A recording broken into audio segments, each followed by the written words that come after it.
Semua generasi Islam, Bapak Ibu sekalian, semua generasi Islam. Dari awal Nabi Muhammad, kita bicara dari lingkup Islam yang dibawa oleh Nabi Muhammad SAW. Karena dengan beliau datang, semua risalah sebelumnya sudah dihapus. Taurat, Injil, Zabur cuma dikenang, diimani keberadaan tapi tidak lagi dibaca. Nggak ada lagi pahalanya, hukumnya nggak diterapkan. Nabi Musa, Nabi Isa, Nabi Daud, semua yang bawa kitab-kitab ini, kita yakini keberadaannya. Tapi tidak perlu lagi kita mengikuti syariatnya. Nabi Muhammad SAW, teman-teman sekalian, pada saat diutus oleh Allah Subhanahu wa Ta'ala, membawa Islam, kesempurnaan dengan Al-Quran. Generasi awal Islam, para sahabat, generasi yang datang setelahnya tabi'in, generasi-generasi yang datang setelahnya sampai kurang lebih 90 tahun yang lalu saja. Mereka semua memahami tentang pentingnya ya, mempertahankan kebenaran agama ini. Saya kasih contoh atau hitung-hitungannya ya. Kita sekarang ini berada tahun Hijriah 1437 Hijriah. Benar nggak? 1437 Hijriah. Kita Bapak Ibu sekalian, saya dan Anda dan seluruh umat yang syahadat dari Bani Adam, dari anak Adam, mau orang bule di Amerika sana, mau orang hitam dari Afrika, mau orang Arab Jazirah Arab atau orang Melayu di Asia Tenggara, semuanya teman-teman sekalian ini, kalau kita faham dan tahu bahwa Islam adalah agama benar, akan kita lihat rentetan sejarahnya. Nabi Muhammad SAW untuk pertama hijrah ke Madinah dihitung tahun pertama Hijriah. Tahun pertama Hijriah, itu kan? Karena hijrah Nabi ke Madinah. Waktu itu teman-teman sekalian, kota Madinah masih sangat sederhana. Bangunannya tanah liat. Yang ada cuma kebun-kebun kurma. Tidak ada sistem ekonomi yang rapi, nggak ada peradaban, tidak ada militer yang kuat, biasa. Dan waktu itu, kalau kita ibaratkan laptop saya ini kota Madinah misalnya, maka dunia ini misalnya masjid ini, dua sisi dunia ini dikuasai, sisi baratnya Madinah, tepatnya di Asia, Irak, Iran, Afghanistan, Rusia, ini semua dikuasai oleh kerajaan besar namanya Persia. Ini penyembah api, penyembah api. Sisi yang lainnya, timurnya Jazirah Arab, seluruh Afrika, seluruh Eropa dikuasai oleh Bizantium Romawi. Ini beragama Nasrani. Jadi ada dua kekuatan besar waktu Nabi SAW dinobatkan jadi Nabi. Kita hitung saja 10 tahun terakhir Nabi SAW hijrah di Madinah. Ini rentetan historinya ya. Kita masuk ke Madinah. Nah di Madinah mulai tahun 1 Hijriah. 1 Hijriah teman-teman, waktu itu Nabi SAW tahu ada negara besar dua ini. Tapi apakah Nabi pernah meminta tolong kepada Persia dan Romawi untuk ngirim satu orang ahli perangnya datang dong ajarin kita di sini? Atau mengutus sahabat ke sana belajar militer sama mereka? Apakah pernah Nabi SAW teman-teman sekalian mengambil sistem ekonomi yang ada di Persia atau di Romawi yang sudah berkembang, kerajaan besar mereka sudah punya sistem ekonomi? Nggak pernah. Apakah Nabi SAW, jadi militer nggak pernah, ekonomi nggak pernah. Apakah Nabi SAW pernah mengambil peradaban mereka? Romawi dulu terkenal dengan bangunan-bangunannya, Persia terkenal dengan bangunan-bangunan, peradaban mereka luar biasa.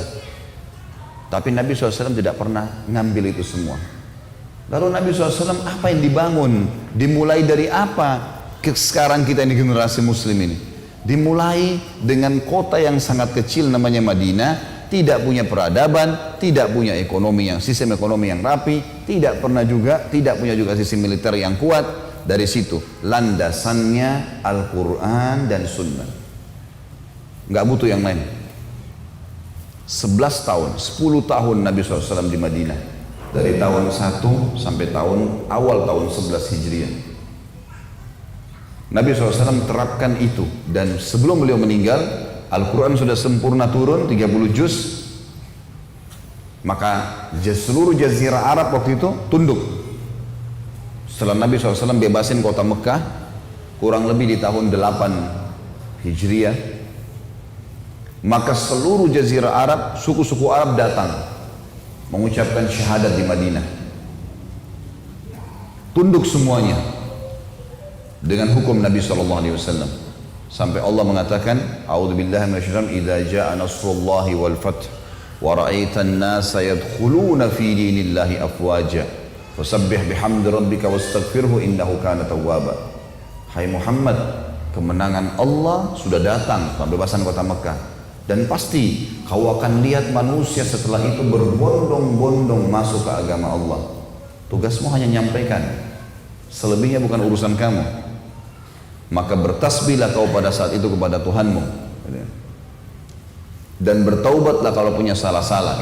Sesungguhnya Dia Maha menerima taubat hambanya. Pada saat itu teman-teman sekalian, setelah Nabi SAW meninggal, masuklah masa Khulafaur Rasyidin, Abu Bakar, Umar, Uthman, dan Ali radhiyallahu anhu ajma'in. Abu Bakar ini berkuasa teman-teman dari tahun 11 sampai tahun 13 Hijriah, 2 tahun saja. Tapi waktu itu wilayah Bahrain udah masuk wilayah Islam, dan pasukan dipimpin oleh Khalid bin Walid diutus oleh Abu Bakar menuju ke negeri Syam, utara Jazirah Arab. Utara Jazirah Arab, jadi masuk Palestina, Yordania, Lebanon, dan Syria. 4 ini dulu adalah basis kekuatan, tembok kekuatan Bizantium Romawi. Maka diutuslah Khalid bin Walid, baru mau menyerang, meninggal Abu Bakar di tahun 13 Hijriah. Masuklah pimpinan Umar bin Khattab tahun 13 sampai 23. Ini masa keemasan yang luar biasa. 10 tahun Umar bin Khattab berkuasa. Di tahun 15 Hijriah, Umar bin Khattab mengutus Abu Ubaidah bin Jarrah dari Madinah, suruh ganti Khalid bin Walid jadi pemimpin di medan perang yang lagi nunggu. Kamu yang memimpin, hai Abu Ubaidah, Khalid bin Walid jadi wakilmu. Tembus tuh negeri Syam. Masuklah Abu Ubaidah radhiyallahu anhu dan menembus, berhasil. Di sini terjadi perang yang sangat terkenal namanya Yarmuk, perbatasan antara Yordania sama Palestina, dan menang kaum muslimin. Perang Yarmuk, perang masa kejayaan yang luar biasa, menghadapi pasukan Bizantium Romawi yang jumlahnya sekitar 250.000 orang, dihadapi oleh sahabat-sahabat Nabi yang jumlahnya 12.000 orang. 12.000 lawan 250.000. Ini luar biasa, ini 200 kali lipat. Maka teman-teman sekalian, menang di tahun 15 Hijriah. Palestina takluk pada saat itu. Tempat pusat orang-orang Nasrani, dianggap kudus, ya, terhormat, tersuci, dan juga pada saat itu tempat lahirnya Nabi Isa dan Maryam alaihissalam di situ. Banyaklah kuburan, dianggap Nabi Musa di situ, nabi-nabi Bani Israel, Daud, Ayub, Yunus, dan seterusnya, semua di Palestina. Takluk di tangan kaum muslimin tahun 15 Hijriah. Tahun 16 Hijriah, Umar bin Khattab mengutus Sa'ad bin Abi Waqqas radhiyallahu anhu, dan diiklankan di Madinah, siapa saja yang mau jihad silakan, tidak harus orang militer. Semua sahabat berbondong-bondong terkumpul, 30.000 orang. Pergi ke wilayah timurnya, timurnya Jazirah Arab, menembus wilayah Persia. 30.000 ini teman-teman melawan sama 240 atau 250.000 pasukan Persia. Dengan sangat luar biasa besarnya pasukan ini, tapi Sa'ad bin Abi Waqqas berhasil menembus. Tentu ada kisah di sini, banyak kisah-kisah unik tentang peperangan itu. Tapi yang jelas teman-teman sekalian, terjadi perang namanya Qadisiyah, dan juga menang. 30.000 mengalahkan 240.000. Berarti dengan tahun 15 Hijriah saja, kaum muslimin sudah menguasai Asianya, wilayah utaranya Jazirah Arab, dan wilayah baratnya, timurnya Jazirah Arab. Sekarang tinggal wilayah barat, Afrikanya. Di tahun 20 Hijriah, Amr bin As radhiyallahu anhu yang ikut di pasukan Abu Ubaidah ke negeri Syam mengatakan, ya Amir Mu'minin Umar bin Khattab, kenapa kita nggak tembus Afrika? Sekalian kita tembus saja. Kata Umar, baiklah, pimpinlah kamu peperangan. Dipimpin 8.000 pasukan menembus Mesir tahun 20 Hijriah. Dan Mesir waktu terbuka, seluruh Afrika bagian utara, Tunis, Jazair, Maroko, tembus semuanya. Seluruh Afrika terbuka. Dan nanti kita lihat di dinasti Umayyah akan tembus muslimin sampai ke Spanyol di Eropa, gitu kan. Ringkas cerita teman-teman sekalian, di tahun 20 Hijriah setengah dunia dikuasai oleh kaum muslimin. Seluruh wilayah Asia, tadi Iran, Irak, Afghanistan, Rusia masuk semua dalam Islam. Kemudian wilayah negeri Syam utara, Libanon, Syria, kemudian Jordania dan Palestina. Di atasnya juga wilayah Turki bagian Asia juga sudah masuk Islam. Kemudian Afrika seluruhnya akhirnya masuk Islam pada saat itu di bawah kekuasaan Islam tahun 20 Hijriah. Teman-teman sekalian, perlu kita garis bawahi, Abu Bakar sama Umar tidak punya ijazah ekonomi dari Amerika. Tidak pernah belajar militer dari Eropa. Belum ada mereka pada saat itu. Ada kekuatan-kekuatan militer mereka, tapi tidak ada. Tidak pernah mereka belajar. Dan pertanyaannya, apakah menguasai wilayah setengah dunia ini berarti tidak punya ekonomi yang baik, tidak punya tatanan sosial yang baik, tidak punya pengaturan militer yang baik? Ini banyak umat Islam tidak sadar kalau sebenarnya agama kita ini super lengkap, semuanya ada. Dan pada saat generasi-generasi awal menerapkan, kita memimpin dunia teman-teman sekalian. Kita rentet lagi sejarahnya. Sudah setengah dunia dikuasain pada saat itu, sampai Umar bin Khattab meninggal tahun 23, naiklah Uthman bin Affan dari tahun 23 sampai 37 Hijriah. Uthman bin Affan mulai mengekspansi kapal-kapal perang, dan radhiyallahu anhum ajma'in, Uthman bin Affan ini fokus pengiriman dai-dai. Dan ada beberapa fakta sejarah kalau Islam itu masuk di Indonesia di zaman Uthman bin Affan. Ada beberapa situs kuburan yang ditemukan di wilayah Aceh, itu nama-namanya kalau direntet ke buku-buku sejarah Islam itu nama dai-dainya Uthman bin Affan. Masuk Islam di zaman itu, Uthman bin Affan. Tahun 37 sampai 40, Ali bin Abi Thalib. Radhiyallahu anhu ajma'in, Ali bin Abi Thalib menyelesaikan fitnah internal. Bagaimana menyelesaikan masalah-masalah internal sampai tahun 40 Hijriah. Setelah itu teman-teman sekalian, berdiri dinasti pertama dalam Islam, kerajaan pertama. Namanya Umayyah. Dipimpin oleh Muawiyah bin Abi Sufyan radhiyallahu anhu ajma'in, tahun 40 atau kita katakan 41 sampai 132 Hijriah. Setelah itu datang, ini banyak kiprah-kiprahnya nih. Kemudian datang Abbasiyah. Dinasti Abbasiyah dari tahun 132 Hijriah sampai 656 Hijriah. Di zaman inilah, di zaman Abbasiyah ini dan di zaman Umayyah keluar ulama-ulama besar ya. Di antaranya 4 imam madhab, kemudian ke-6 perawi-perawi hadis ya. Perawi-perawi hadis dari Bukhari, Muslim, Abu Dawud, Tirmidzi, Ibnu Majah, Nasai. Ini semua keluar di generasi ini. Kemudian teman-teman sekalian, setelah Abbasiyah runtuh tahun 656 Hijriah di tangan suku Tatar dari Mongolia, berdiri setelah itu ada 3 kerajaan, tapi 2 kerajaan yang terakui di dalam sejarah Islam, yang satu tidak diakui karena yang satu ini dari kelompok Syiah. Namanya Safawiyah, yang sekarang menjadi Iran. Ini berubah dari Safawiyah menjadi Republik Iran sekarang kurang lebih kalau saya tidak salah 1938 Masehi. Kemudian ada berdiri namanya dinasti Mongolia. Ini berdiri di Turki, berdiri di India. Di India. Ini berubah sekarang menjadi Pakistan. Dulu India itu semua dikuasai oleh khilafah ini, kerajaan ini. Tapi runtuh, setelah itu wilayah-wilayah mayoritas Islam seperti Punjab dan yang lain-lainnya terbentuk wilayah-wilayah, maka terbentuklah nama Pakistan, nama kota-kota atau wilayah-wilayah yang mayoritas Muslim, menjadi negara Islam. India sisanya tetap dengan agama mereka. Itu juga kalau tidak salah, kalau tidak tertukar sekitar 1928 atau 1938. Yang kita ingin titik beratkan dinasti terbesar, yaitu Uthmaniyah. Uthmaniyah ini teman-teman yang ada di Turki, itu berdiri tahun 670 Hijriah sampai 1335.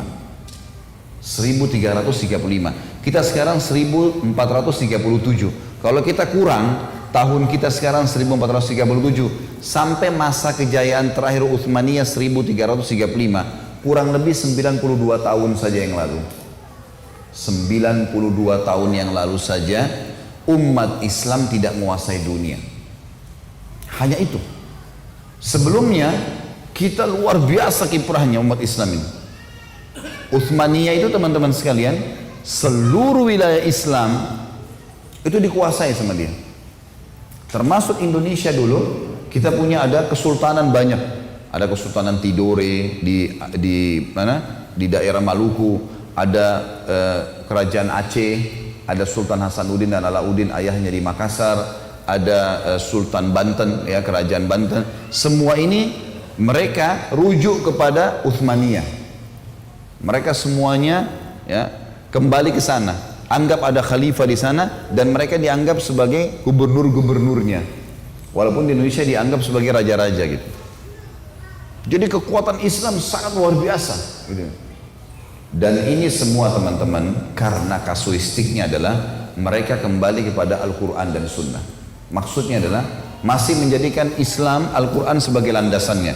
Tentu dengan ada kelebihan dan kekurangan. Setiap orang pasti punya kelebihan dan kekurangan. Di antaranya kerajaan-kerajaan ini juga punya banyak kekurangan tapi juga punya banyak kelebihan. Cuman yang kita perlu tahu teman-teman sekalian, sampai pada tahun 1924 Masehi, waktu Turki mulai mengubah khilafah Islamiyah mereka menjadi ya diubah menjadi republika, sudah mulai pakai sistem mengekor sama orang non muslim, sama Indonesia dari republika ngekor sama Belanda, Malaysia ngekor sama Inggris, Afrika, Mesir, Tunis, Jazair, Maroko mengekor sama Perancis. Akhirnya di bawah jajahan mereka-mereka ini. Dan umat Islam meninggalkan agamanya. Jadi landasan negaranya sudah bukan lagi Islam. Ekonominya sudah ekonomi yang bukan Islam lagi, ya. Sudah luar biasa ekonomi mereka. Ekonominya sudah pakai sistem kapitalisme lah, sistem beberapa sistem yang sekarang berputar ya berjalan. Kemudian kita lihat juga sistem kenegaraan sudah bukan lagi hukum pemerintahan Islam, tidak ada lagi kisos ya. Semuanya hukum-hukum cuma di penjara, orang boleh sogok keluar dan seterusnya, hukum-hukum manusia. Pada saat Turki mengubah itu teman-teman sekalian, di tangan seseorang yang disayangkan sekali, banyak umat Islam mempelajari di sekolah-sekolah mereka seakan-akan orang ini tokoh Islam. Padahal orang ini pengaco nih, gitu kan. Kemal Atatürk. Kemal Atatürk ini dia yang mengubah, menghapus khilafah menjadi republika. Dan semenjak itu dihapus, maka yang terjadi adalah Turki menjadi negara terpuruk di dunia nomor 100 sekian. Terburuk. Dulunya memimpin dunia. Sampai teman-teman sekalian, orang-orang masih ada manuskrip para pendeta dan pastor di Eropa, mereka mengatakan di mimbar-mimbar mereka, kami takut dengan perkembangan generasi muda kami. Orang-orang Eropa, anak-anak muda kayak anda-anda, anak-anak muda misalnya, yang sekarang banyak berkiblat dengan orang-orang non-muslim. Dulu ini baru 90 tahun yang lalu saja para pastor dan pendeta mereka mengatakan kami khawatir dengan generasi muda kami karena semuanya mereka mengikuti cara hidupnya umat Islam. Makannya, pakaiannya, cara ngomongnya, bahkan orang-orang non muslim pada saat itu kalau mau melamar wanita, laki-lakinya bisa bahasa Arab, itu dianggap paling maju. Teknologinya bagus, maksudnya orang yang berpendidikan. Di Eropa begitu dulu. Saya punya gambarnya, sampai sekarang ada di WhatsApp saya, manuskrip. Dulu teman-teman sekalian, raja-raja Eropa, yang kebetulan ada ini Raja Austria, masih hitam putih. Ini sudah masuk tahun 1900-an sekian. Gitu kan? Waktu Turki masih dalam zaman khilafah, ratu-ratu Eropa non-muslim semuanya pakai cadar. Semuanya pakai cadar. Dan di situ ditulis keterangannya, raja-raja Eropa berkeyakinan sebagaimana Khalifah Uthmaniyah kalau kaum wanita tidak boleh sembarangan orang lihat, terutama ratu-ratu. Jadi pakai cadar, Nasrani tapi pakai cadar karena ikutin ratunya Utsmaniyah. Mereka menciplak hidup kita. Semua pola makannya, pola berbicaranya. Tadi saya bilang sampai kalau bisa bahasa Arab itu luar biasa pada saat itu. Prestasi dianggap orang ini sangat berpendidikan. Diterima lamarannya langsung. Padahal Nasrani dengan Nasrani gitu. Teman-teman sekalian, pada masa itu kalau lewat kapal-kapal perangnya Turki, semua gereja tidak berani bunyiin loncengnya. Semua gereja, itu ada semua tertulis. Ini tulisan manuskrip, memang masih tulisan tangan, keterangan ada. Bahkan dikuatkan dengan foto-foto di Turki, di museum Turki masih disimpan. Di Spanyol kita masih punya data-data, semuanya ada. Dan ini termasuk saya angkat pada saat saya tulis tesis S2 saya tentang masalah itu. Bagaimana banyaknya situs-situs, bukti-bukti, fakta-fakta yang harus generasi muda Islam tahu bahwasanya kita ini pemimpin dunia.